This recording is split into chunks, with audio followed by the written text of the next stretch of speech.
Miss Eleanor, the principal insists, you simply must play for the fundraising gala.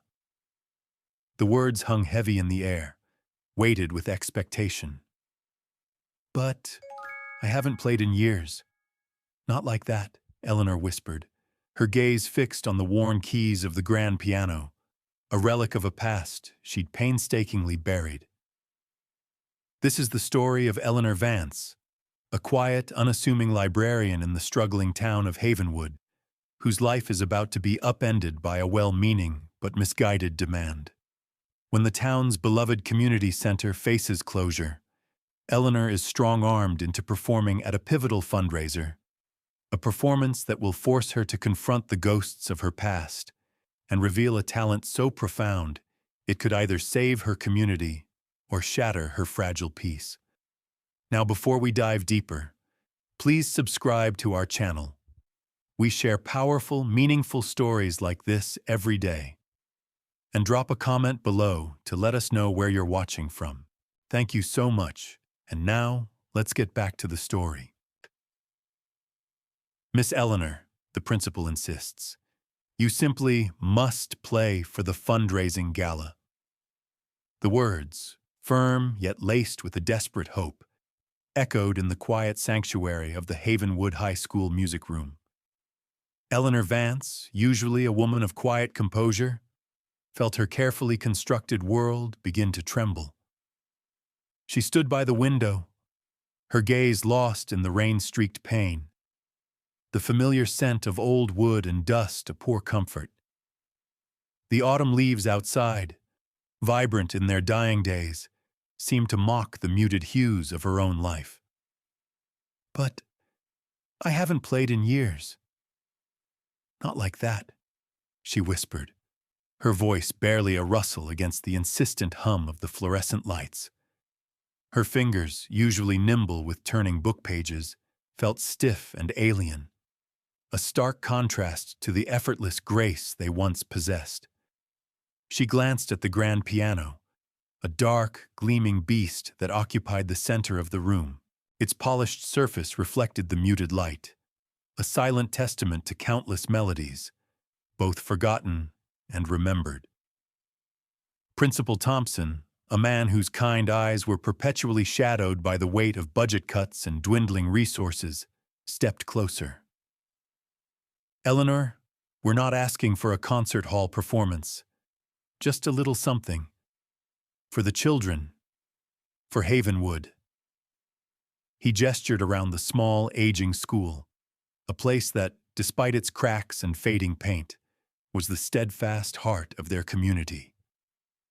The Havenwood Community Center. You know how much it means to everyone.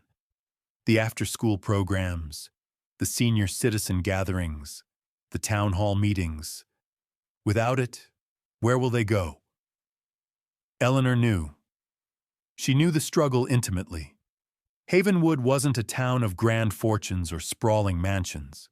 It was a place built on grit and neighborly kindness, its economy dependent on a textile mill that had closed its doors 5 years prior, leaving behind a lingering ache and a pervasive sense of loss. The community center wasn't just a building. It was the town's resilience made manifest, a beacon of hope in a darkening landscape. Its possible closure, due to a sudden, insurmountable structural repair bill, felt like the final, crushing blow. Mrs. Albright, the formidable head of the PTA, cleared her throat, a sound that usually commanded immediate attention. Today, it merely served to deepen Eleanor's internal turmoil. Eleanor, dear, everyone knows you dabble. We've heard you sometimes play a little something on the old upright in the library after hours. A hymn, a simple folk tune. We thought it would be lovely. A local talent for a local cause. Her words were meant to be encouraging, but they grated, a reminder of the carefully cultivated facade Eleanor had maintained for 2 decades. Dabble. The word was a tiny, sharp needle, pricking at the protective layers she'd built around herself. She was Miss Eleanor Vance, the quiet, efficient librarian, a woman of gentle smiles and sensible cardigans. Her life was a meticulously organized collection of books, the Dewey Decimal System a metaphor for her existence. No one in Havenwood, not even Principal Thompson, who had been a newly minted teacher when Eleanor first arrived, knew the truth. They saw the calm surface, never suspecting the roaring ocean beneath. "The gala is next Saturday," Principal Thompson continued, his voice softer now, almost pleading. "We've got the mayor coming, representatives from the county council. This is our last shot. A night of community spirit, a show of strength, and we need a centerpiece. Something to remind people what we're fighting for." When he paused, then added, "Mrs. Albright even suggested a particular piece, something uplifting. Beethoven's Pathétique Sonata, second movement. You know, the Adagio Cantabile." Eleanor's breath hitched. The Pathétique, not just a dabble, not a simple folk tune. It was a masterpiece, demanding not just technical prowess, but a depth of emotion she had long locked away. The very mention of it brought a cold sweat to her palms. It wasn't the difficulty that terrified her. It was the memory it invoked, a phantom ache that settled deep in her bones. The Pathétique was the piece she had played the night she swore off the piano forever. The night her world had shattered. She closed her eyes, and for a fleeting moment, she was 17 again. Bathed in the harsh glow of stage lights, her fingers flying across the keys, a future bright and limitless stretched before her. Then, the thunderous applause, followed by a whispered word, a brutal betrayal, and the crash of a dream. She opened her eyes, the music room still the same. But the weight of those unplayed notes, the echoes of that lost dream, pressed down on her. I truly don't think I can," she managed, her voice thin, almost breaking. She knew her refusal would be met with disappointment, perhaps even anger. But the thought of sitting at that piano, of letting the music flow from her, was an act of raw vulnerability she wasn't prepared for. It was akin to stripping away her skin, exposing the wounds she had spent a lifetime concealing. Principal Thompson sighed, running a hand through his thinning hair. "Eleanor, please. For Havenwood. For all of us. There's no one else. We've asked around. You're our last hope." His words were a heavy chain, binding her to a responsibility she desperately wanted to shirk. The desperation in his eyes, the weariness that etched lines around his mouth, were hard to deny. He wasn't just the principal. He was a friend, a pillar of the community, and he was asking her for an impossible favor. Mrs. Albright, sensing the turning tide, chimed in, her voice gentler now. "Think of it, dear. The children's laughter echoing through those halls, the seniors' bridge club. It's more than just a building. It's our heritage. And a beautiful piece of music can touch hearts. Remind people what we stand to lose." She took Eleanor's hand, her grip surprisingly warm and firm. "Just one piece, Eleanor. One beautiful, inspiring piece." Eleanor looked from Principal Thompson's pleading eyes to Mrs. Albright's earnest face, then back to the imposing piano. The silence of the room seemed to amplify the internal cacophony of her mind. Every fiber of her being screamed to refuse, to retreat to the quiet solitude of her library, to the safety of her books. But then, she pictured the Havenwood Community Center, saw the worn wooden floor where countless local dances had been held, smelled the faint aroma of the baked goods from the annual fair, heard the echoes of children's excited voices. She thought of the library, too, tucked away in a corner of the center, a haven of stories that had shaped her own life. She thought of the young faces, bright with potential, who relied on the after-school programs. She thought of the elderly, whose only social outlet was the weekly bingo game. Her refusal wasn't just about her anymore. It was about Havenwood, about a community on the brink. She was Miss Eleanor Vance, the quiet librarian. But once she had been someone else, someone who lived for the music, whose fingers danced with a passion that could stir souls. The pathétique, the piece that broke her. Could it now be the piece that saved them all? The weight of their expectation, the very soul of Havenwood, rested on her trembling shoulders. She swallowed hard, her throat tight. The memory of that night, the applause, the whisper, the crash, flickered behind her eyes like an old, damaged film. Could she truly revisit that pain? Could she risk tearing open old wounds for the sake of a town that didn't even know her true self? Principal Thompson, mistaking her silence for continued hesitation, stepped forward, his hand gently on her arm.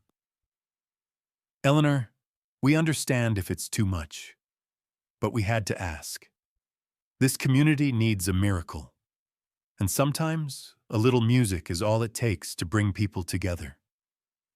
His words, meant to offer an out, only solidified her internal battle. A miracle. Could she be that miracle? She looked at the piano again, its keys beckoning, threatening. The air in the room felt thick, charged with unspoken expectation. The clock on the wall ticked loudly, each second a hammer blow against her resolve. She was trapped, caught between a past she yearned to forget and a future her community desperately needed. The silence stretched, unbearable until Eleanor, with a sigh that carried the weight of 20 lost years, finally spoke. "All right," she said, her voice surprisingly steady, though her hands still trembled. "I'll play." Her words hung in the air, a solemn vow. Principal Thompson and Mrs. Albright exchanged relieved glances, their faces lighting up with a fragile hope. But Eleanor felt only a cold dread mingled with a strange, unsettling flicker of something else. An ancient, half-forgotten spark. She had said yes. Now she would have to face the music in more ways than one. The performance was next Saturday. 7 days. 7 days to resurrect a ghost. To decide if the cost of saving Havenwood was truly worth shattering the peace she had fought so hard to build around her heart. The words, "All right, I'll play," felt less like a promise and more like a surrender. A whisper that carried the full weight of a life carefully constructed and now, perhaps, destined to crumble.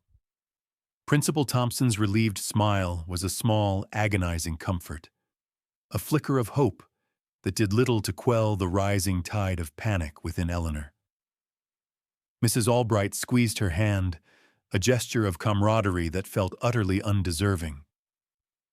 As they left, their footsteps echoing down the hall, Eleanor remained rooted, alone with the silent, formidable grand piano. She walked towards it, her steps hesitant, as if approaching a sleeping beast. The polished wood, dark and gleaming, reflected her own pale, anxious face. This wasn't just an instrument. It was a time capsule, a Pandora's box, threatening to unleash 2 decades of carefully suppressed memories. Her fingers, accustomed to the delicate rustle of library pages, now felt clumsy, alien. She reached out, her fingertips hovering inches above the keys, a tremor running through her arm. It felt like reaching for a forgotten limb, a part of herself severed long ago. The pathétique, Beethoven's second movement, Adagio cantabile. The irony was a cruel twist. Cantabile, singable, flowing, full of tenderness. It was anything but tender to her. It was the requiem for her greatest dream, a melody irrevocably stained by betrayal. Taking a deep, shaky breath, Eleanor finally lowered herself onto the plush velvet stool. It was surprisingly comfortable, too comfortable, as if inviting her to stay, to linger. Her fingers tentatively brushed the ivory keys, a light, almost imperceptible touch. They were cold, indifferent. The scent of old wood, faint dust, and something else, a ghost of music perhaps, filled her nostrils. She tried a simple C major chord. Her fingers fumbled, the notes uneven, sour. A discordant groan escaped the instrument, a harsh mockery of the fluidity she once commanded. Shame washed over her, hot and stinging. How could she have ever been so arrogant to think she could simply play again? It was a laughable notion, a cruel joke her past was playing on her present. "This is impossible," she whispered, her voice cracking. The old library, upright, with its forgiving, slightly out-of-tune notes, was a world away from this concert-grade instrument. This piano demanded precision, power, and a soul laid bare. She had none of those left, not for this. A sudden, sharp memory pierced the fog of her fear. A bright stage, a sea of faces, the heady thrill of applause. Her fingers, strong and confident, dancing across these very same notes. The music had been a part of her, a living, breathing extension of her soul. Then, the hush that followed the final chord, the standing ovation, the dizzying joy.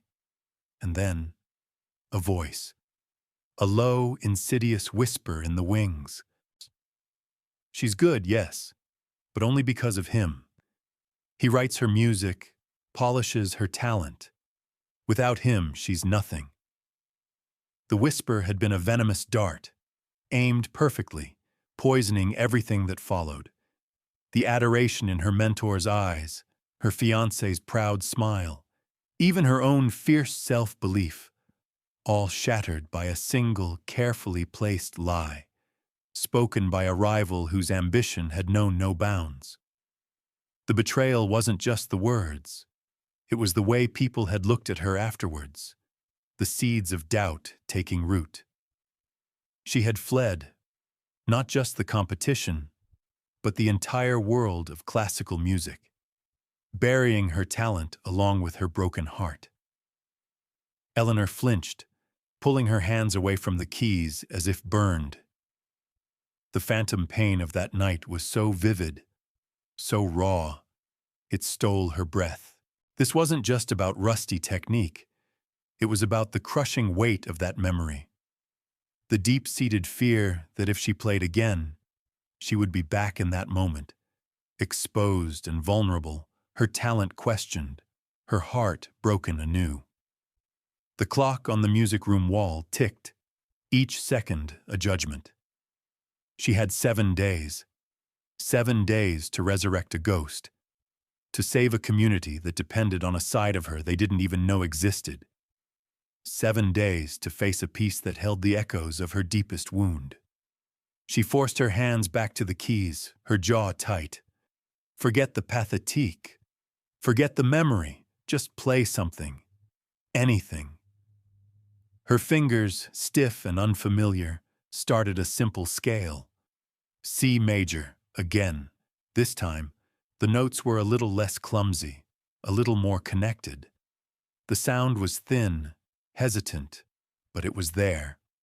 A spark, a tiny, defiant flicker against the encroaching darkness. She practiced for what felt like hours, the muscle memory gradually returning, begrudgingly, like an old friend who had to be coaxed back. The Adagio cantabile itself remained untouched. She couldn't bring herself to face its opening measures. The mere thought sent a chill down her spine. Each hesitant note she played was a small victory against the tide of her fear. The next morning, Eleanor arrived at the library before anyone else, the early morning light casting long shadows across the empty aisles. The old upright piano sat in a quiet corner, its keys yellowed, some chipped. It was her secret confidant, the one she'd dabble on. She sat down, her fingers still aching from yesterday's forced reawakening. The library piano was less intimidating, more forgiving. She played a simple, melancholic tune, something she'd improvised over the years, a melody that captured the quiet sorrow and enduring hope of Havenwood. Later that day, Principal Thompson stopped by the library, his face etched with worry lines. "How are the preparations coming along, Eleanor?" he asked, trying to sound casual, but his eyes betrayed his anxiety. "The gala invitations went out. Everyone's talking about your performance." Eleanor forced a smile. "Slowly, Principal. It's been a long time." He nodded, leaning against a bookshelf, his gaze scanning the worn spines. "We're counting on you, Eleanor. Mrs. Albright's already bought a special dress for the occasion. She says it's going to be the most elegant event Havenwood has seen in years." He paused, then his voice dropped. "And there's something else. I probably shouldn't tell you this, but Mr. Henderson, the county councilman, he's bringing a special guest, a representative from a major philanthropic foundation. They're looking for projects to fund in struggling rural communities. He said our community spirit was what caught their eye. He mentioned the piano performance specifically, said it was a charming local touch that showed our resilience." Eleanor's blood ran cold. A philanthropic foundation. A special guest. This wasn't just about saving the community center anymore. It was about Havenwood itself, about proving their worth to an unknown, powerful entity. The stakes had just soared, rocketing past her personal fears and landing squarely on the shoulders of the entire town. Her performance wasn't just a charming local touch, it was their one shot at a future. "They'll be watching," Principal Thompson continued, oblivious to the fresh wave of dread washing over her. "Every note." He smiled, then added, "You'll be wonderful, Eleanor. You always are." He left, leaving Eleanor standing amidst the towering shelves of books, her heart pounding a frantic rhythm against her ribs. Every note. Not just the pathétique, but every single solitary note she played would be scrutinized, judged. The lie she had lived for 2 decades, the carefully guarded secret of her past as a piano virtuoso, was on the precipice of exposure. And the person who had set her on this path, the one who had shattered her world, the one who had whispered those venomous words, what if he was still out there? What if, by stepping back into the light, she risked bringing her past not just to the surface, but directly to her present, to the quiet town of Havenwood she had come to call home? The thought, chilling and undeniable, settled deep in her soul, a premonition of danger she couldn't shake. The chilling thought of her past tormentor, the one who had shattered her world with a whisper, possibly resurfacing, was a cold, sharp blade. Eleanor stood frozen in the library, the scent of aged paper suddenly oppressive. The weight of the world, it seemed, was not just on her shoulders, but on the delicate, brittle bridge of her past. She had thought herself safe here, invisible. Now the quiet walls of Havenwood felt porous, transparent. 3 days remained until the gala. 3 days to master a piece she hadn't touched in 20 years. 3 days to somehow brace herself for the scrutiny of strangers and perhaps the specter of a face she'd vowed never to see again. Her private fear had become a public burden. That evening, the music room became her battleground. The grand piano, once an antagonist, now felt like a silent judge. She sat down, her hands clammy, and for the first time, dared to open the score of Beethoven's Pathétique Sonata, second movement. The familiar notes, elegant and profound, swam before her eyes. Each crescendo, each diminuendo, was a roadmap to a painful memory. Her fingers, with a strange mix of trepidation and defiance, began to play. The opening chords, stately and sorrowful, filled the room, a mournful echo of her own heart. The melody, heartbreakingly beautiful, unfolded, a testament to raw human emotion. It was a piece that demanded everything: technical precision, yes, but more importantly, a soul laid bare. She stumbled. Her fingers, accustomed to the gentle arpeggios, froze at a particularly intricate passage. A wave of frustration, sharp and bitter, washed over her. This wasn't just about the notes. It was about the ghost in the melody, the shadow of her past self mocking her present inadequacy. She slammed her hand down on the keys, producing a harsh, discordant clang. "I can't do this," she whispered, her voice raw with despair. Tears, hot and unwelcome, pricked at her eyes. A small sound at the doorway made her jump. It was Mrs. Albright, holding a plate of her famous lemon bars, her face etched with concern. "Eleanor, dear? I heard the commotion. Everything all right?" Eleanor quickly wiped her eyes, forcing a shaky smile. "Just a little rusty, Mrs. Albright. It's harder than I remember." Mrs. Albright set the plate on a nearby table, her eyes softening. She walked over, her presence a comforting warmth. "You know, Eleanor," she began, her voice gentle, "my late husband, George, he used to say that music isn't just about hitting the right notes. It's about what you feel when you play. It's about sharing that feeling with others." She paused, then added, "He used to love coming to the community center, you know, for the monthly dance. He'd twirl me around, clumsy as he was, but his heart was in it. And that place, it holds so many memories for so many of us." Her words, simple and heartfelt, were a balm to Eleanor's troubled spirit. They shifted her focus, however briefly, from her personal torment to the collective hope of Havenwood. Mrs. Albright wasn't asking for perfection. She was asking for heart. For the first time, Eleanor understood the true weight of her task. It wasn't about proving herself as a virtuoso. It was about connecting, about giving voice to the unspoken dreams and resilience of a struggling town. Later that afternoon, during her lunch break, Eleanor found herself drawn to the community center. The building, usually bustling, was quiet, almost eerily so, due to the impending repairs and the uncertainty of its future. She walked through the silent halls, past the empty stage where the dances were held, the darkened room where the seniors played bridge.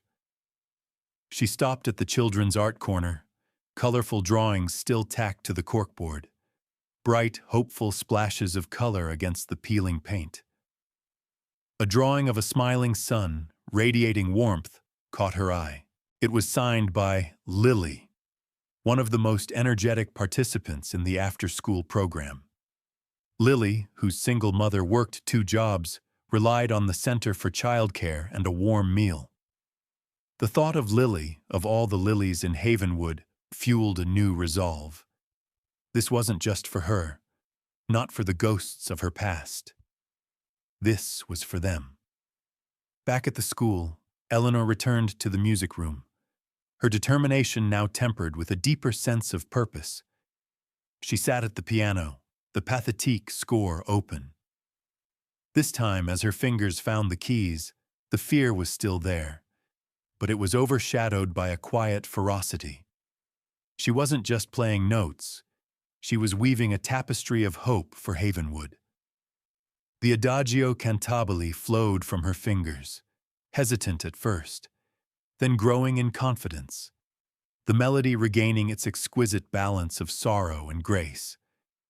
The technical challenges were still formidable, but now, a different kind of strength, An emotional resonance began to emerge.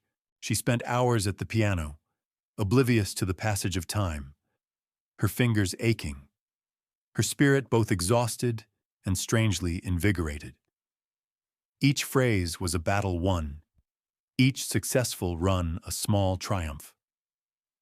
As dusk settled outside the window, casting long purple shadows, she finally played the entire second movement, from beginning to end, without a single major error. The final chord hung in the air, a melancholic whisper, full of pathos and beauty. She opened her eyes, surprised to find herself breathless, her heart pounding. It wasn't perfect, but it was there. The music, her music, had returned. As she gathered her things, preparing to leave, a glint of light from the side table caught her eye. Principal Thompson must have left his phone charger. Next to it, an old, forgotten copy of the school newspaper, dating back a few years, was half hidden beneath a stack of flyers. She picked it up absent-mindedly, about to toss it aside, when a headline jumped out at her, stark and unsettling. Local philanthropist and music impresario Alistair Finch to head new foundation. Alistair Finch. The name was a forgotten trauma, a gasp caught in her throat. The man whose cutting, envious words had poisoned her triumph, the rival who had whispered lies, had climbed the ranks of the music world, becoming a philanthropist, and he was heading a new foundation. The same foundation whose representative was coming to Havenwood, lured by Principal Thompson's talk of community spirit and a charming local touch. Eleanor's hands began to tremble violently, the newspaper fluttering to the floor. The chill she'd felt earlier now plunged into the very marrow of her bones. It wasn't just a general fear of her past. It was him. Alistair Finch, the very architect of her downfall. He might be the special guest, or worse, he might be the one sending the special guest, pulling the strings from afar. The irony was a cruel joke. He, who had sought to invalidate her talent, might now hold the fate of Havenwood and her own carefully hidden life in his hands. The gala was in 2 days. The stage, the piano, the audience, and him. Her heart pounded a frantic, deafening rhythm. Her biggest fear was no longer about playing the music, but about facing the one man who had ensured she would never play it again, Alistair Finch. The name was a venomous whisper in the quiet music room, the newspaper headline a chilling prophecy. Eleanor's carefully constructed world, already fragile, now felt like a house of cards in a hurricane. Her biggest fear wasn't just about playing the music, but about facing the architect of her downfall, the man who had ensured she would never play it again. He might be the special guest from the philanthropic foundation, or he might be the one pulling the strings from afar, an unseen puppet master. The gala was in 2 days. She snatched the newspaper from the floor, her fingers shaking so violently the paper rattled. She scanned the article again, desperate for clarity, for a shred of information that might offer an escape. Mr. Finch, known for his discerning eye for talent and his commitment to the arts, expressed his desire to uplift underserved communities. The words mocked her, dripping with hypocrisy. Alistair Finch, a man who had actively sought to crush a promising career, now a patron of the arts? The irony was a bitter taste on her tongue. Eleanor stumbled out of the school and into the crisp autumn night, the air doing little to cool the fire raging within her. She walked aimlessly through Havenwood's quiet streets, the familiar houses and soft glow of streetlights offering no comfort. Every shadow seemed to morph into Alistair's sneering face. Every distant sound felt like a harbinger of his arrival. Her mind raced. What should she do? Refuse to play? Principal Thompson and Mrs. Albright were counting on her. Havenwood was counting on her. To pull out now would be to condemn the community center, to crush the fragile hope that had begun to bloom in the town. But to play, to face him, to lay bare her vulnerability and her carefully guarded secret for the man who had destroyed her. The thought was unbearable. She found herself standing outside the community center, its darkened windows reflecting her tormented face. This building, this sanctuary, was the heart of Havenwood. And it needed her. The children, the seniors, the families, they were innocent bystanders in her personal drama. Could she truly let them down because of a ghost from her past? The next day passed in a blur of anxiety and frantic practice. Eleanor holed herself up in the music room, her focus a desperate, almost manic intensity. She played the pathétique again and again, her fingers flying across the keys, not just for herself, but for every child's drawing, every shared laugh, every quiet moment of solace the community center had provided.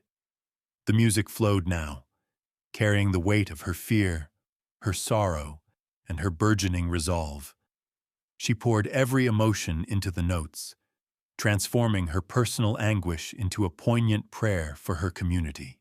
As the sun set on the eve of the gala, Eleanor played the piece one last time. The final chord resonated, rich and full, echoing not just in the room but deep within her. She was ready. Ready to play, ready to face whatever came.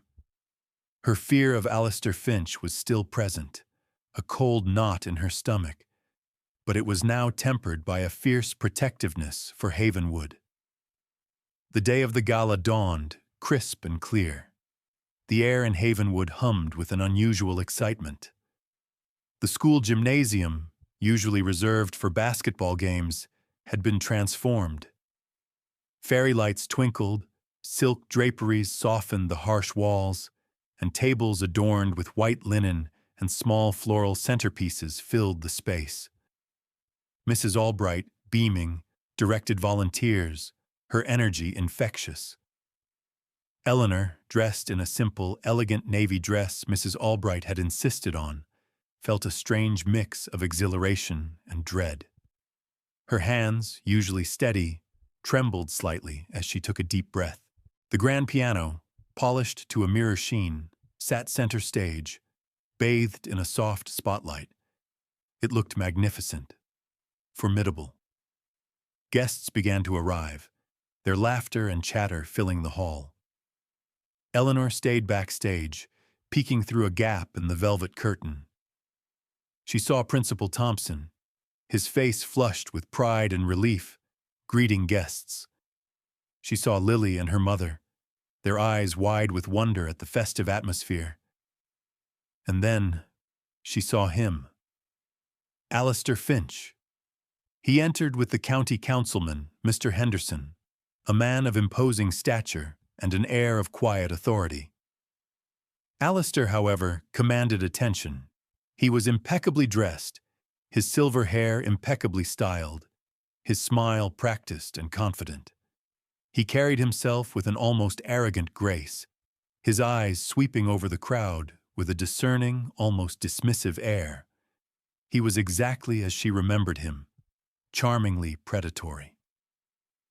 Eleanor's breath hitched, a wave of nausea washed over her, and for a terrifying moment, she thought she might faint. He hadn't changed. The same sharp intelligence in his eyes, the same subtle smirk that hinted at a deeper, more manipulative nature. He hadn't seen her, thankfully. He wouldn't recognize the quiet, modest librarian as the fiery young virtuoso he had once sought to destroy. Not after 2 decades. The program began.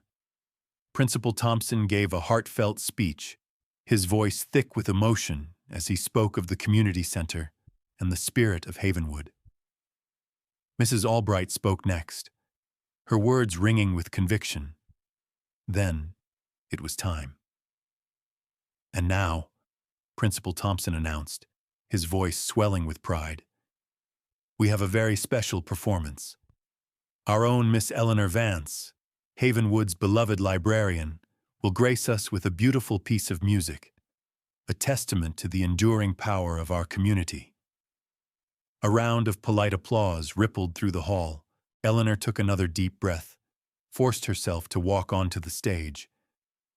The spotlight hit her, momentarily blinding her. She could feel every eye in the room on her, 1,000 invisible threads pulling at her composure. Her gaze swept across the crowd, past the expectant faces, past Lily and her mother, until it landed on Alistair Finch.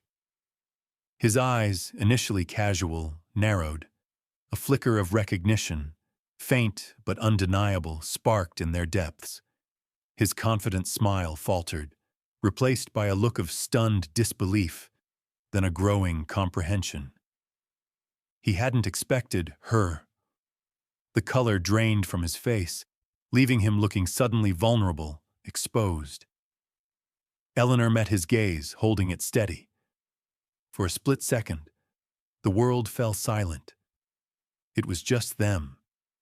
Two figures connected by a past trauma, now standing on the precipice of a dramatic confrontation. The years melted away, and she was that young, talented girl again, facing the man who had stolen her future. But this time, she wasn't afraid. Not entirely. This time, she had Havenwood behind her. This time, she wasn't playing for him, but for everyone else. This time, she would not be silenced. She turned from his shocked face, walked to the piano, and sat down. Her hands, though trembling slightly, settled onto the keys. The scent of polished wood, the feel of the ivory, the hum of anticipation in the room. It was all overwhelming. She closed her eyes for a fleeting second, gathering her strength. Then, with a breath that carried the weight of 2 decades of unspoken pain and newfound resolve, Eleanor Vance, the unassuming librarian, began to play the Adagio Cantabile. The first sorrowful notes filled the vast hall, a melody of heartbreak and enduring hope. And with each note, Eleanor knew she was not just performing, she was finally unmasking herself, not just to Havenwood, but to the man who had tried to bury her. The true performance, she realized, had just begun, and the real drama, the confrontation she had feared, was only moments away. The first sorrowful notes of the Adagio Cantabile filled the vast hall, a melody of heartbreak and enduring hope.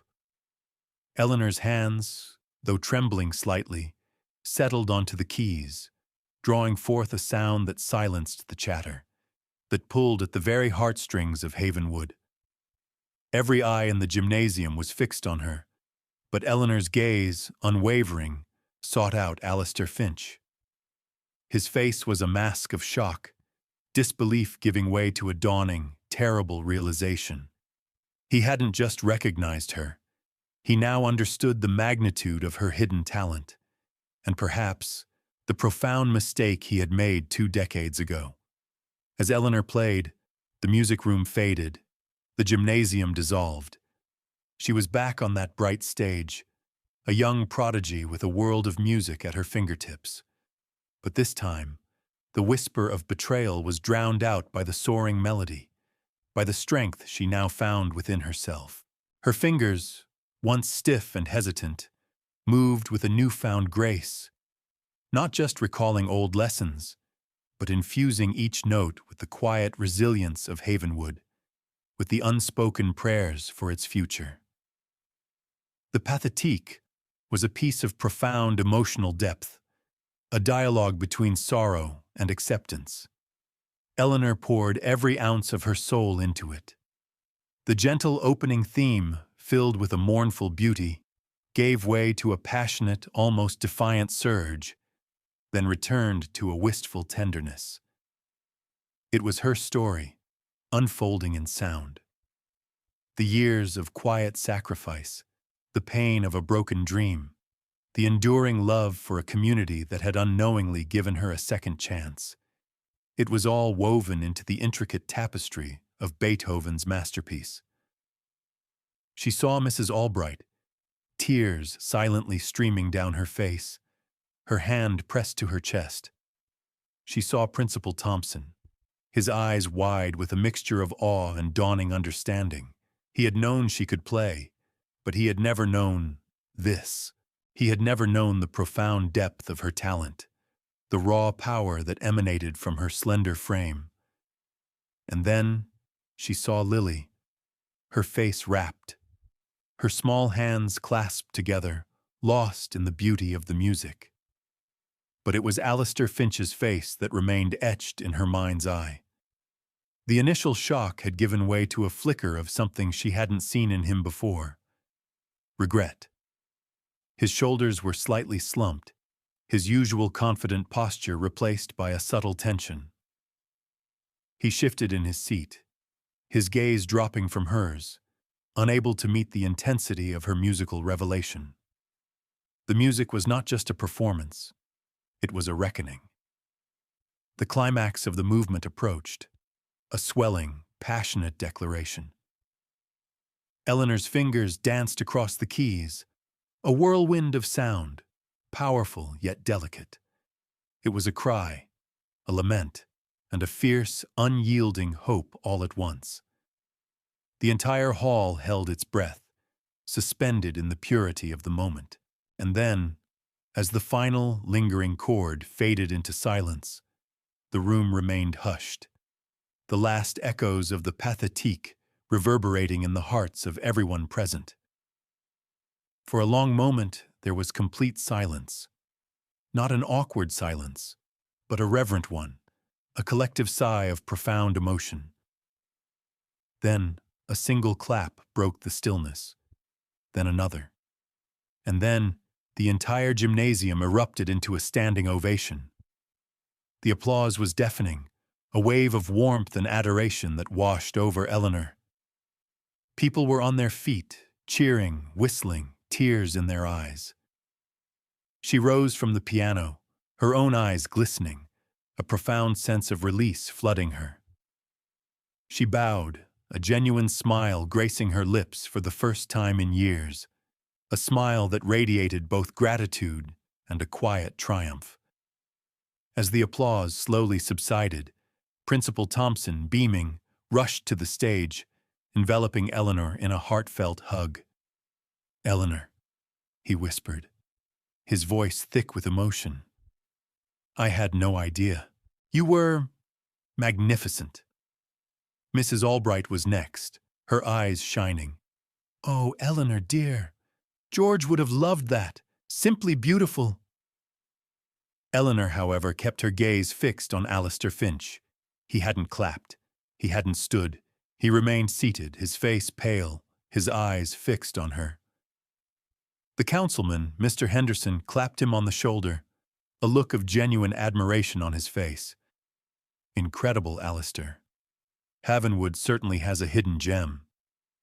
Alistair merely nodded, his lips pressed into a thin line. He slowly rose, then, to Eleanor's surprise, began to walk towards the stage. Her heart pounded again, a different kind of fear this time. The confrontation she had dreaded was here. He stopped at the foot of the stage, looking up at her. The noise of the lingering crowd faded, all focused now on the two of them. "Eleanor Vance," he said, his voice surprisingly soft, devoid of its usual arrogance. "It has been a very long time." Eleanor descended the 2 steps, meeting him face to face. "Alistair," she replied, her voice steady, stronger than she expected. 20 years, to be precise." He nodded, his gaze unwavering. "Your performance? It was extraordinary. Even more so than I remember." A faint blush crept up his neck. "I suppose I owe you an apology, Eleanor." The words hung in the air, a shocking admission. Eleanor stared at him, unable to speak. An apology? After all this time? After the years of buried dreams? Of the quiet, solitary life she had built to escape his venom? I was young, he continued, his voice barely audible above the murmurs of the crowd, and intensely jealous. Your talent, Eleanor, it was undeniable. It shone so brightly, it overshadowed everything, and I couldn't bear it. He took a deep breath. What I said that night, what I did, it was unforgivable, and I've regretted it every day since. Eleanor's mind reeled. This was not the arrogant, self-serving Alistair Finch she remembered. This was a man stripped bare, standing before her, offering a raw, painful confession. But could she believe him? Could she forgive him? The bitterness of 2 decades was a heavy cloak she had worn, and shedding it felt impossible. Before she could reply, the county councilman, Mr. Henderson, approached, a broad smile on his face. Alistair, my friend, that was truly remarkable. A hidden gem indeed. He turned to Eleanor. Miss Vance, your music, it speaks volumes about this community's spirit. It touched us all. He then turned back to Alistair. Alistair, I think we've found our project. That foundation of yours? Havenwood is the perfect place to start. What do you say? Alistair looked from Eleanor's still stunned face to the hopeful, expectant faces of Principal Thompson and Mrs. Albright, then back to Eleanor, the weight of his past actions, of her extraordinary talent, and of Havenwood's fragile future, all converged in that single moment. He had a choice: to acknowledge the truth of his past, or to retreat into the shadows of his ambition. His gaze met Eleanor's, a silent battle playing out between them. The fate of Havenwood, and perhaps the long-buried truth of her own life, hung precariously in the balance, waiting for his answer. The fate of Havenwood, and perhaps the long-buried truth of her own life, hung precariously in the balance, waiting for Alistair Finch's answer. His gaze met Eleanor's, a silent battle playing out between them amidst the lingering applause. The air crackled with unspoken tension, the entire gymnasium holding its breath without realizing the true drama unfolding before them. Alistair cleared his throat, his eyes still fixed on Eleanor. Mr. Henderson, he began, his voice firmer now, you're absolutely right. Havenwood, this town, this community spirit, and Miss Vance's extraordinary talent. It's exactly what my foundation seeks to support. He paused, then looked directly at Eleanor, a new, almost pleading sincerity in his eyes. I believe we can make a significant impact here, not just for the community center, but for the entire town. A new music program, perhaps, revitalizing the arts in Havenwood. A wave of murmurs, then excited whispers, rippled through the crowd. Principal Thompson's face flushed with disbelief and overwhelming relief. Mrs. Albright actually clapped her hands together, a choked sob escaping her. Havenwood had found its miracle, and it was all because of Eleanor. Eleanor, however, remained rooted, her eyes never leaving Alistair's. His words were a lifeline for Havenwood, a generous offering that would transform the town. But they were also a thinly veiled acknowledgement of his past wrong, a public gesture of atonement, however incomplete. Was this enough?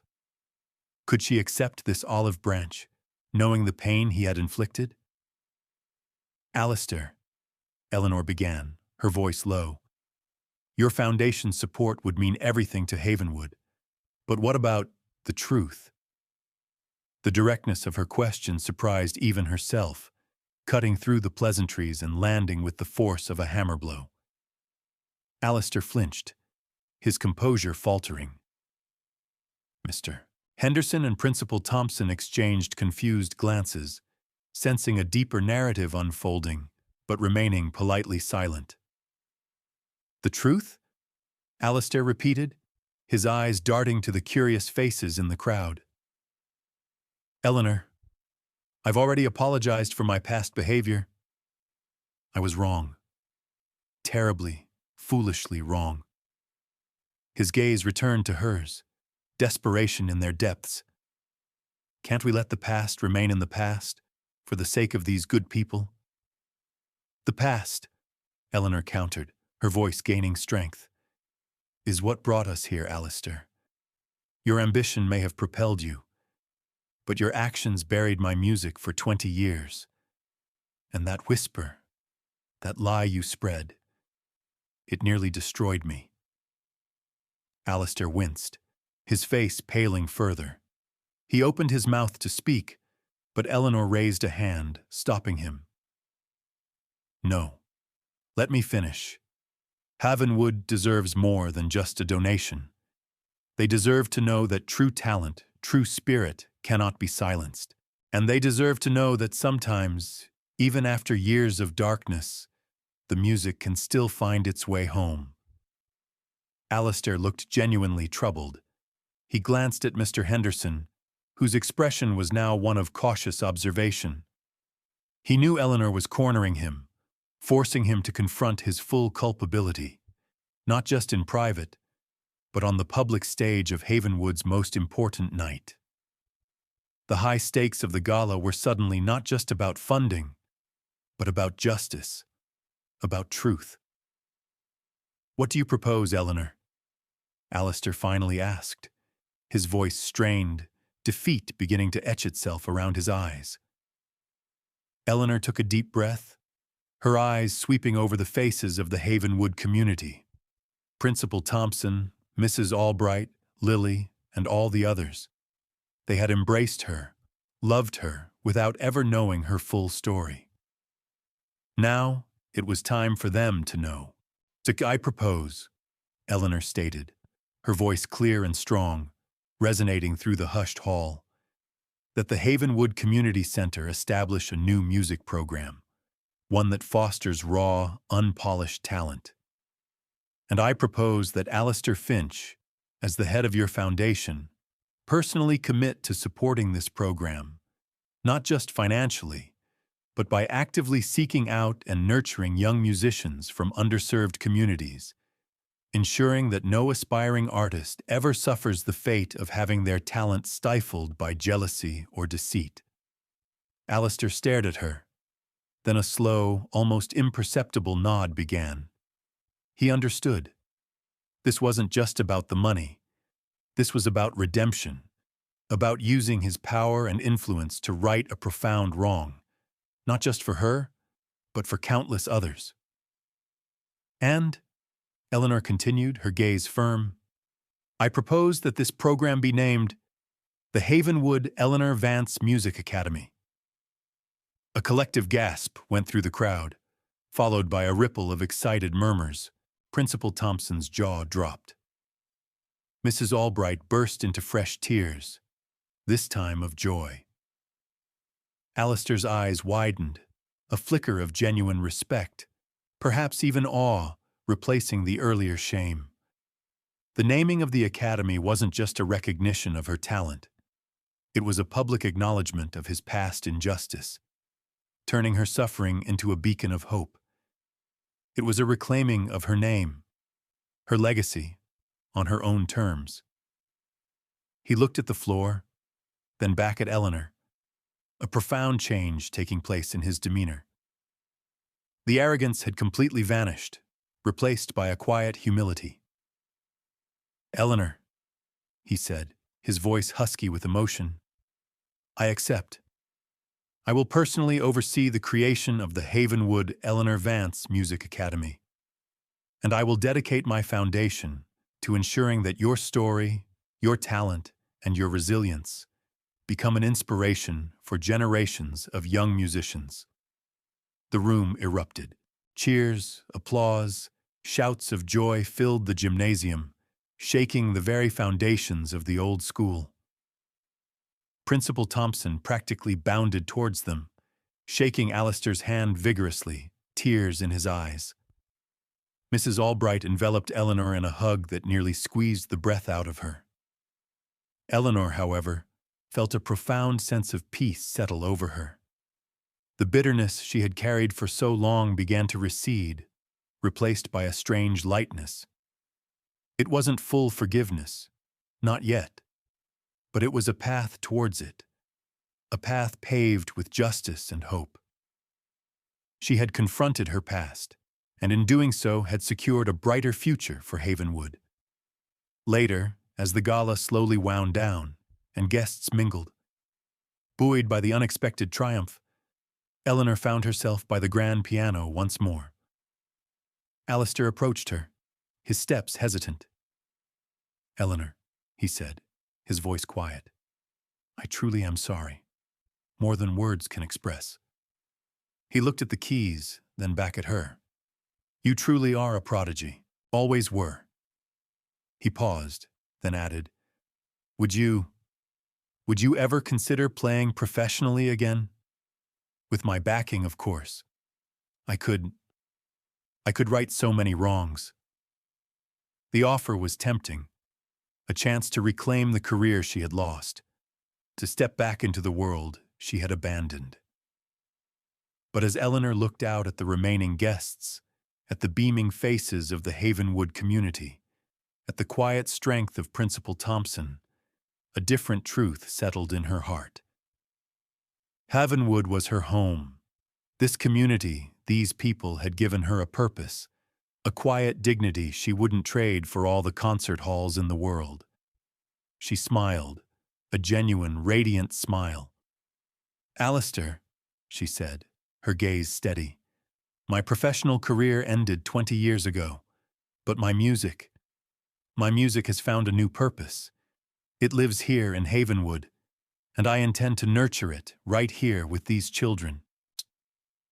She placed her hand on the cold keys of the grand piano, a promise to herself, to Havenwood, and to the children who would fill the halls of the Havenwood Eleanor Vance Music Academy. She had found her stage, not in the bright lights of a concert hall, but in the quiet, enduring heart of a struggling town. But as she looked at Alistair, a new thought, sharp and clear, pierced through her peace. What if the story wasn't just about her past? What if there were other stories, other talents he had suppressed in his rise to power? The thought, unsettling and persistent, made her wonder if her personal journey of truth might have just opened the door to a much larger symphony of justice. The thought, sharp and clear, pierced through Eleanor's newfound peace. What if the story wasn't just about her past? What if there were other stories, other talents Alistair Finch had suppressed in his ruthless climb to power? The unsettling question lingered, a discordant note in the otherwise harmonious conclusion of the gala. As the last guests departed, leaving behind a confetti of lingering joy and hope for Havenwood, Eleanor felt a familiar tug, the librarian's innate curiosity, now infused with a burgeoning sense of social justice. Alistair's offer to help her reclaim her professional career, tempting as it was, had felt like a final test. Her decision to stay, to nurture music within Havenwood, was a reaffirmation of her purpose, a conscious choice to heal within the community that had cradled her broken spirit. Yet, looking at Alistair's profile in the dimming hall light, the memory of his past cruelty fresh in her mind, she couldn't shake the feeling that his apology, while sincere, might be just the tip of a much larger iceberg of ambition-fueled transgressions. The next morning, the euphoria of the gala lingered like a sweet perfume in Havenwood. The town buzzed with excitement about the new Eleanor Vance Music Academy. Principal Thompson, his eyes bright with renewed vigor, immediately set about planning. Mrs. Albright started a volunteer committee for the center's renovations, her energy boundless. But Eleanor, despite her happiness for the town, found herself in the quiet solitude of the library, drawn to the old microfiche reader. Her fingers, usually adept at organizing fiction and nonfiction, now searched for old music journals, regional newspaper archives from 20 years ago. She focused on the period leading up to and immediately following her own competition, the time when Alistair Finch had been an ambitious, rising star. The hum of the machine was the only sound in the vast, empty library, a counterpoint to the insistent beat of her own suspicion. She found articles celebrating Alistair's early triumphs, his meteoric rise. But interwoven with those stories were fainter, almost forgotten mentions of other young musicians, prodigies whose careers seemed to have mysteriously faltered. A young violinist, acclaimed for her fiery performances, disappeared from the circuit. A brilliant composer, hailed for his innovative scores, stopped producing new work. No clear explanations, just abrupt silences. Each snippet of information was a tiny needle, pricking at the complacency she had tried to embrace. One name, in particular, caught her attention. Julian Hayes, a pianist whose powerful interpretations of Chopin had once rivaled her own. A musician she remembered being praised for his unique blend of passion and precision. He had been a contemporary of theirs, a formidable talent. Then, a sudden cryptic article announcing his withdrawal from a major international competition due to personal reasons, and a subsequent complete disappearance from the music scene. The article was dated just weeks after her own ill-fated performance. Eleanor's blood ran cold. The coincidence felt too stark, too unsettling.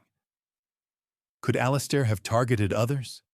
Was his ambition so voracious that he systematically dismantled perceived threats? The thought was a chilling echo of her own experience, a confirmation of her deepest fears. Later that afternoon, Alistair arrived at the community center, still buzzing from the previous night's success. He seemed genuinely enthusiastic, brimming with ideas for the academy. He talked animatedly about outreach programs, scholarships, and even bringing in renowned guest instructors.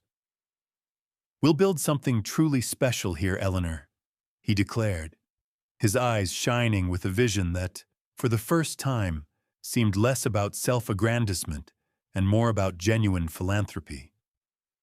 Eleanor watched him, a knot of conflicting emotions twisting in her stomach. He was charming, intelligent, and seemed earnestly committed to this new venture.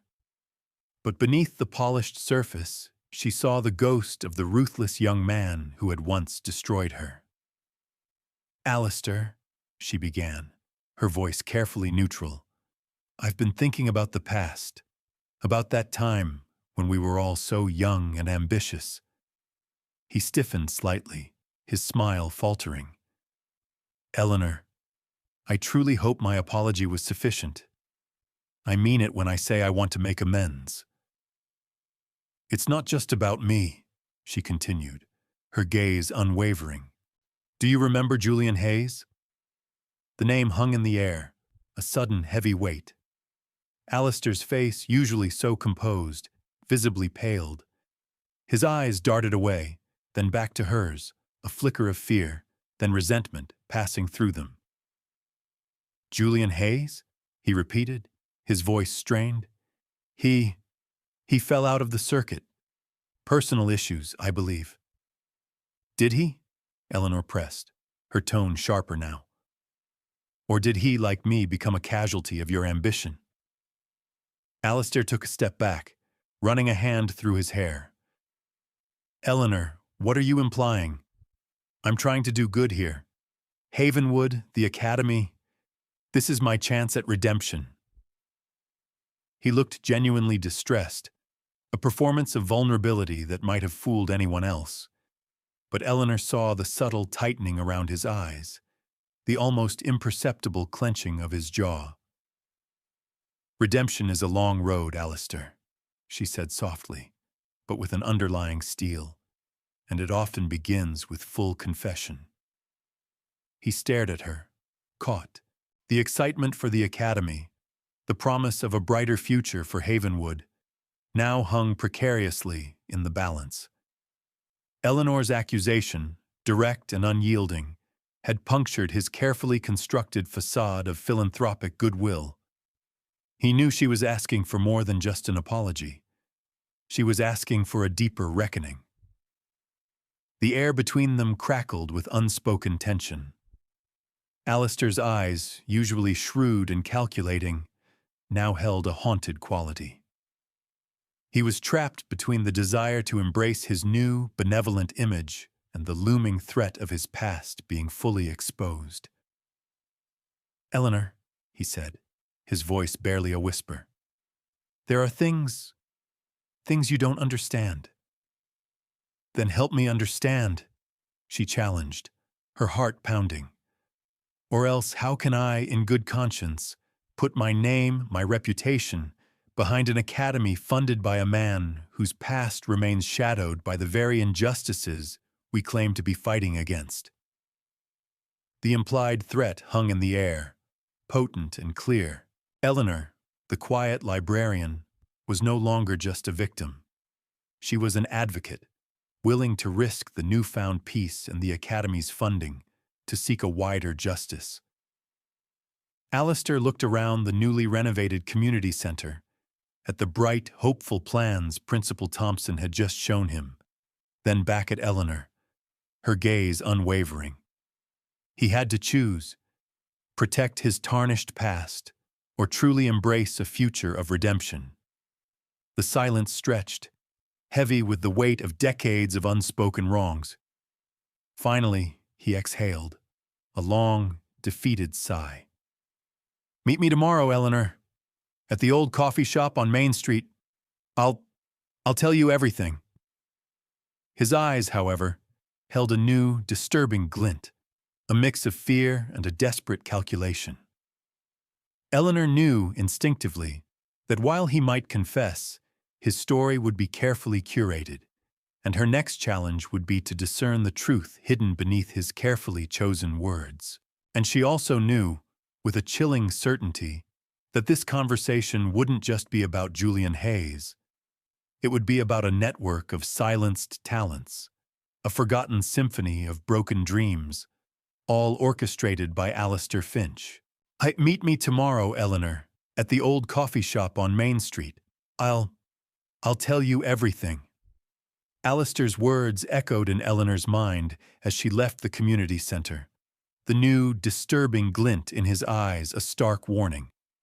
He would tell her something, she knew, but the true challenge would be to discern the truth hidden beneath his carefully chosen words. This wasn't just about Julian Hayes, or even her own past.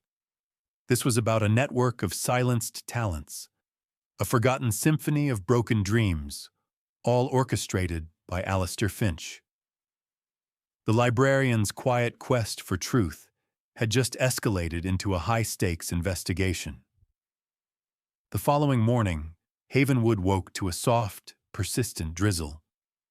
Eleanor walked to the coffee shop, the familiar small-town chatter a stark contrast to the storm brewing within her. The aroma of brewing coffee and baking pastries was usually a comfort, but today it felt strangely muted. Alistair was already there, seated at a secluded booth in the back, nursing a dark coffee. He looked tired, lines of stress etched around his eyes that weren't there the night before. His impeccably tailored suit seemed to hang a little looser, a testament to the weight of the confession he was about to make. Eleanor slid into the opposite seat, her heart pounding a slow, heavy rhythm. "Alistair," she began, her voice steady despite her internal turmoil. "Let's be clear. I'm not here for gossip. I'm here because the integrity of the Havenwood Eleanor Vance Music Academy and the trust of this community hinges on truth. If there are others you've harmed, other dreams you've crushed, then this academy cannot proceed with a clear conscience. Alistair took a long sip of his coffee, his gaze fixed on the swirling liquid. "You always were fiercely principled, Eleanor," he murmured, a ghost of a smile touching his lips. He looked up, his eyes holding a surprising vulnerability. It started subtly. Back then, the competition was brutal. I was good, yes, but you were transcendent. And Julian, he had a raw, emotional power I simply couldn't replicate. He leaned forward, lowering his voice. I was desperate for recognition.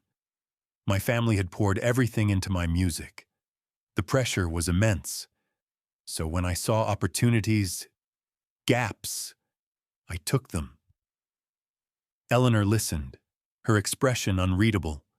She wanted to feel disgust, but a sliver of pity, unwanted and unsettling, pricked at her. She understood desperation, though her own had led her to retreat, not to destroy. Julian, Alistair continued, he was a passionate but incredibly sensitive artist. I knew his biggest weakness was his self-doubt, so I exploited it. Small comments, strategically placed whispers about his technique, his stage fright, hints that his patron was losing faith. It was insidious, I know, but it worked. He cracked under the pressure, convinced himself he wasn't good enough, and simply disappeared. Eleanor felt a wave of cold fury. "And the others?" she pressed, her voice sharp. "The violinist? The composer?" Alistair sighed, running a hand over his face. "Yes, similar tactics. I planted rumors about the violinist's reliability, her temperamental nature, made sure she lost a critical sponsorship. The composer, his scores were groundbreaking, but I had contacts in the publishing houses. A few well-placed suggestions that his work was too experimental, too niche for commercial success. He gave up, went into academia." He paused, his gaze meeting hers, raw and exposed. "I was ruthless, Eleanor. I saw people as obstacles, not fellow artists. I rationalized it as survival of the fittest." The confession, stark and chilling, left Eleanor breathless. The scale of his deceit, the calculated destruction of multiple careers, was far more extensive than she had imagined. Her own pain, while profound, was now part of a larger, more tragic narrative. "Why are you telling me this now?" she asked, her voice quiet.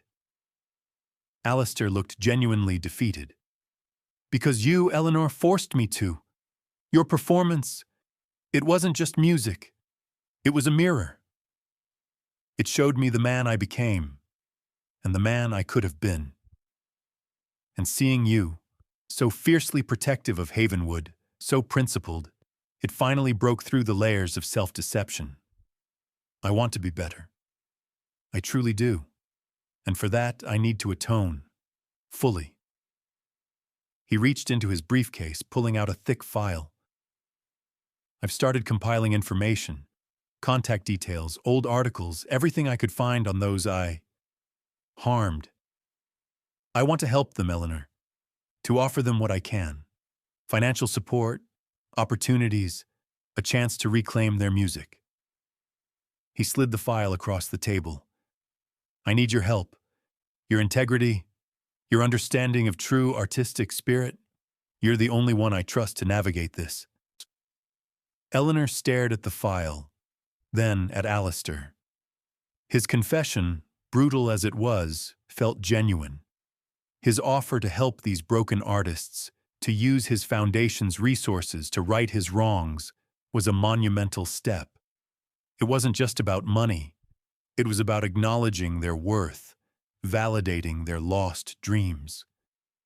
"This is a massive undertaking, Alistair," she said, picking up the file, its weight suddenly symbolic of the heavy burden of injustice. "These are lives, not just careers. Many may not want your help, Many may never forgive. I know, he replied, his voice barely a whisper. But I have to try, and I need you, Eleanor, to guide me, to ensure I approach this with genuine humility, not just as another business venture, to ensure their voices are finally heard. Eleanor looked at the names in the file: Julian Hayes, the violinist, the composer. Each name represented a shattered dream, a lost melody. It was an overwhelming task, fraught with emotional peril, but it was also an opportunity, a chance not just for personal healing, but for a broader justice that would ripple far beyond Havenwood. Her mind, the librarian's mind, immediately began to organize, to strategize. How to find these people? How to approach them? The thought of contacting Julian Hayes, of explaining the decades-old betrayal, sent a shiver down her spine. The process would be agonizing, painful for all involved, but it was necessary. As Alistair watched her, a flicker of genuine hope, mixed with trepidation, appeared in his eyes. He had confessed, had laid bare his darkest secrets. Now the burden of action shifted to Eleanor. She had to decide if she could truly trust this man, if his repentance was deep enough to warrant her involvement in this risky endeavor.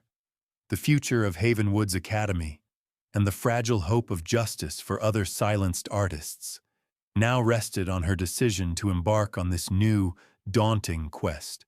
And she knew, with a sudden, chilling certainty, that the journey would be far more perilous and emotionally charged than merely playing a piano piece. It would demand every ounce of her courage, and perhaps expose her to an even greater emotional risk than confronting Alistair himself. What if, in seeking justice for others, she reignited her own deepest wounds? The weight of the file in Eleanor's hands was immense, heavier than any score she had ever held. It represented not just names, but shattered dreams, lost melodies, lives irrevocably altered by Alistair Finch's ambition. What if, in seeking justice for others, she reignited her own deepest wounds? The question echoed, cold and unsettling, but it was quickly overshadowed by a fierce sense of purpose. This wasn't just about her anymore. This was about righting decades of wrong, about giving a voice back to those who had been silenced. Her collaboration with Alistair felt like walking a tightrope. He was contrite, eager to assist, but the ghost of his past ruthlessness lingered. Eleanor knew she couldn't simply forgive. She had to ensure true atonement, a tangible commitment to change. The first step was finding Julian Hayes. Alistair's foundation resources, which had once been wielded for manipulation, now became tools for meticulous research. Eleanor, with her librarian's keen eye for detail and Alistair's network, quickly narrowed down Julian's possible whereabouts. He had moved to a remote coastal town in Maine, working as a piano tuner in a small, unassuming shop. The irony was palpable, a virtuoso reduced to tuning instruments he could once master. The drive to Maine was long and filled with a potent mix of apprehension and hope. Alistair insisted on accompanying her, a silent pact formed between them in this strange quest for redemption. The landscape blurred outside the window, reflecting the tumultuous journey of their past. As they approached the small fishing village of Seabrook, the air grew crisp with the scent of salt and pine. The town was quaint, quiet, a place where time seemed to move at a slower pace. Julian's shop, Hayes & Sons Piano Restoration, was tucked away on a cobbled side street, its paint peeling, a worn sign swaying gently in the sea breeze. Eleanor's heart pounded as they stepped inside. The shop was a symphony of wood and wire, old pianos in various states of repair lining the walls. The air was thick with the scent of aged wood, felt, and metal, a scent that should have been comforting, but instead felt heavy with unfulfilled potential. A man emerged from the back, his hands stained with grease and dust. He was older than Eleanor remembered, his hair streaked with gray, his face etched with a quiet weariness. But his eyes, though guarded, held a flicker of the intense artistic spirit she remembered. "Julian?" Eleanor asked, her voice soft. He froze, his head snapping up. His gaze, initially confused, landed on Eleanor, then widened in shock as he recognized her. His eyes then shifted to Alistair, a dark storm brewing in their depths. "Eleanor? Alistair? What? What are you doing here?" His voice was rough, laced with a bitterness that 20 years hadn't managed to erase. "Julian," Eleanor began, stepping forward. We came to talk. About the past." Alistair, for his part, remained silent, his face pale, his posture rigid. He seemed to shrink under Julian's piercing stare, the arrogant impresario replaced by a man facing his profound shame. Julian laughed, a harsh, humorless sound. "The past? You two want to talk about the past? What, a reunion of the triumvirate? The prodigy, the villain, and the forgotten?" He gestured around his dusty shop. "This is my past, Eleanor. Tuning old uprights, living a life of quiet anonymity. A far cry from the concert halls you two inhabit." "Julian, please," Alistair interjected, his voice low. "I know I have no right to ask for your forgiveness, but I came here to confess. To you. To Eleanor. To acknowledge the profound wrong I did." He took a hesitant step forward. "I ruined your career. I spread rumors, undermined your confidence. It was unforgivable, and I am truly sorry." Julian stared at Alistair, his face a mixture of shock and simmering rage. "Sorry," he scoffed. 20 years, Alistair. 20 years of silence, of running, of burying my passion because of your poisonous whispers. And you come here now, with your tailored suits and your apology?" He took a menacing step towards Alistair. "Do you have any idea what you took from me? What you took from us?" The tension in the small shop was electric, almost suffocating. Eleanor instinctively stepped between them, her hands raised in a gesture of peace. "Julian, please. Alistair has confessed. He knows what he did, and he wants to make amends, not just for me, but for you, for others." She explained the academy, the foundation, Alistair's commitment to righting his past wrongs. Julian listened, his eyes narrowed, scrutinizing every word, every gesture. When Eleanor finished, a weary sigh escaped him. "Amends?" he repeated, shaking his head. "How do you make amends for a lost life? For the music that died inside me?" He looked at Eleanor, a flicker of the old camaraderie in his eyes. You, Eleanor. You should know this better than anyone." Eleanor nodded, her own pain a fresh wound. "I do, Julian, and that's why I'm here. Not just to find you, but to ask for your help. To help us build a program that ensures no other talent is ever suppressed. To help other young musicians find their voice, even if we couldn't." Julian's gaze swept over the dusty pianos in his shop, then back to Alistair, a man now standing humbly before him, stripped of his usual arrogance. The silence stretched, heavy with the weight of choices, of pain, and of a fragile hope for redemption. Finally, Julian's eyes landed on an old, beautiful grand piano in the corner, its lid closed, gathering dust. He walked towards it, his fingers tracing the polished wood. "That piano," he said, his voice softer, filled with a nostalgic sorrow. "I was tuning it when the news of my withdrawal hit the papers. I never touched it again, not to play. He turned back to them, his expression complex. You want me to help you nurture talent? To believe in music again? After all this? He looked at Alistair, a challenge in his eyes. Prove it, Alistair. Prove your sincerity, not with money, but with genuine effort. Bring me someone whose talent has been stifled, someone on the verge of giving up, someone who needs to hear that music can still live. Then perhaps we can talk about amends. His words were a new challenge, a high-stakes test of Alistair's supposed change of heart. Eleanor felt a surge of adrenaline. This wasn't just about Julian. This was about finding others, about actively seeking out the injured, the silenced, and helping them heal. And Eleanor knew just where to start looking. A young girl in Havenwood, with bright eyes and a raw, untutored talent, whose future might very well depend on this impossible journey of reconciliation.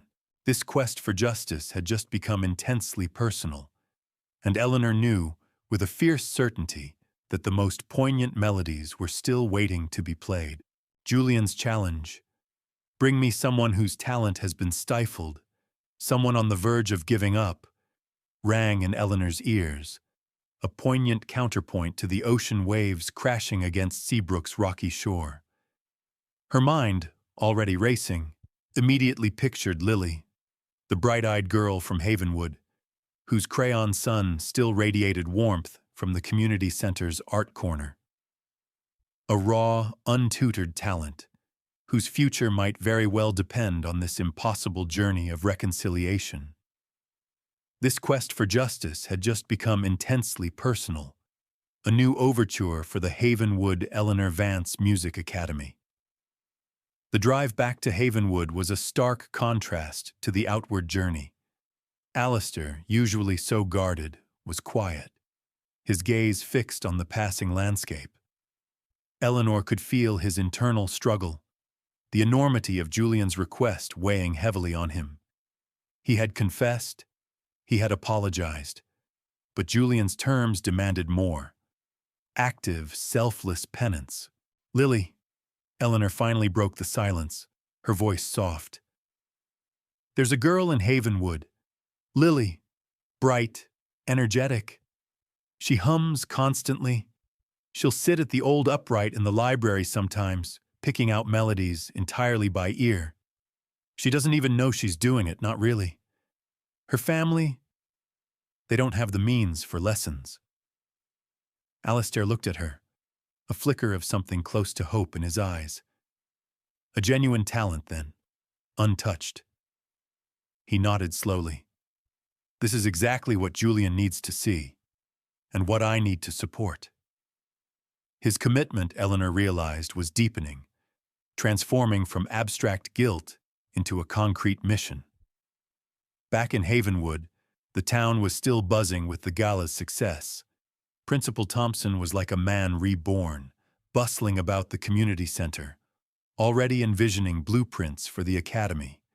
Eleanor, with the principal's enthusiastic support, approached Lily's mother, a single parent working tirelessly to make ends meet. The mother, overwhelmed with gratitude, wept openly at the prospect of her daughter having access to such a profound opportunity. Lily herself was a mix of shy excitement and wide-eyed wonder. When Eleanor showed her the grand piano in the music room, its polished surface reflecting the dreams of a town, Lily approached it with a mixture of reverence and fear. She hesitantly pressed a key, the single note ringing clear in the silent room, a tiny spark of a larger fire waiting to ignite. The following day, Alistair returned to Seabrook, alone. Eleanor remained in Havenwood, preparing Lily, explaining that a very special teacher would be coming to meet her. The tension was palpable. This was Alistair's true test, his chance to bridge the chasm he had created. Eleanor could only hope Julian would come. Hours later, Alistair's car pulled up to the community center, and Julian Hayes stepped out. He looked different, The weary lines on his face seemed etched deeper, but there was a fierce determination in his posture. He carried a small, worn leather bag, the tools of his piano-tuning trade. The reunion between Julian and Alistair was tense, a silent standoff. Julian ignored Alistair's hesitant offer of a handshake, his gaze instead fixed on the grand piano in the music room. "Where is she?" he asked, his voice clipped. Eleanor brought Lily into the room. Lily, usually so effervescent, clung to Eleanor's hand, awestruck by the stern-faced man and the imposing instrument. Julian, however, softened. He knelt down, his eyes meeting Lily's. "Hello, Lily," he said, his voice surprisingly gentle. "I hear you like to make music." Lily nodded shyly, her eyes darting between Julian and the piano. "Would you play something for me?" Julian asked, gesturing to the piano. "Anything you like." Lily hesitated, then, with a deep breath, released Eleanor's hand and approached the keys. Her small fingers, untutored but eager, fumbled for a moment, then began to pick out the simple, familiar melody of a nursery rhyme. It was clumsy, imperfect, but filled with a raw, undeniable joy. The tune was slow, hesitant, but it held a fragile, undeniable beauty. Julian watched her, his expression unreadable. He closed his eyes for a moment, and Eleanor saw a single tear escape, tracing a path down his dust-stained cheek. It wasn't pity she saw, but recognition. He was seeing himself, perhaps, in that small, hopeful figure. He was seeing the pure, unadulterated love for music that Alistair had almost extinguished in them both. "Can you try something else, Lily?" Julian asked gently, opening the lid of his leather bag. He pulled out a small, delicately carved wooden tuning fork. He tapped it, and a pure, resonating A filled the room. "Can you find that note on the piano?" Lily concentrated, her brow furrowed. She pressed a few keys, her face lighting up as she found the correct one, her own internal tuning fork guiding her. Then, Julian did something unexpected. He sat down beside Lily on the piano stool, his large, calloused fingers, the hands of a tuner, not a performer, found the keys. He didn't play a grand, complex piece. Instead, he started playing a simple, beautiful rendition of the same nursery rhyme Lily had attempted, refining it, adding harmonies, transforming the tentative melody into a heartwarming lullaby. His touch was exquisite, filled with a deep, poignant tenderness. It was a stripped-down, honest performance, a melody that spoke not of grand concert halls, but of comfort, of rediscovery. Lily's eyes widened, a smile blooming on her face. She listened, rapt, then, hesitantly, began to play along, mirroring Julian's movements, finding her own small place in the shared melody. The room filled with the sweet, unpretentious sound of their duet, a harmony of innocence and rediscovered artistry. Alistair stood in the doorway, unnoticed, his eyes fixed on Julian, then on Lily. His face, for the first time, held no ambition, no pretense, only a profound, heartfelt emotion. He saw the beautiful, quiet redemption unfolding before him.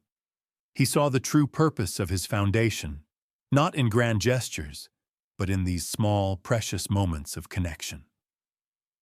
When the music faded, Julian turned to Lily, a genuine smile gracing his lips. "You have a gift, Lily," he said, his voice thick with emotion. "A beautiful gift."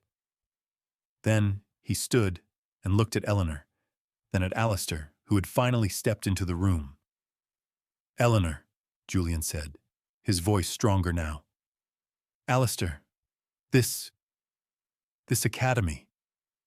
I'll teach here. I'll dedicate myself to it. I'll make sure no other talent is ever silenced ever again." Alistair, tears in his own eyes, stepped forward and extended his hand to Julian. This time, Julian took it. The handshake was firm, an unspoken accord, a testament to a long and painful journey finally finding its way back to shared purpose. The Havenwood Eleanor Vance Music Academy opened its doors a few months later. Julian Hayes, having sold his tuning shop, became its dedicated director. His passion rekindled, his past pain transformed into profound empathy. Eleanor, of course, became its tireless administrator and a guiding light. Her quiet strength a beacon for students like Lily, who blossomed under Julian's tutelage.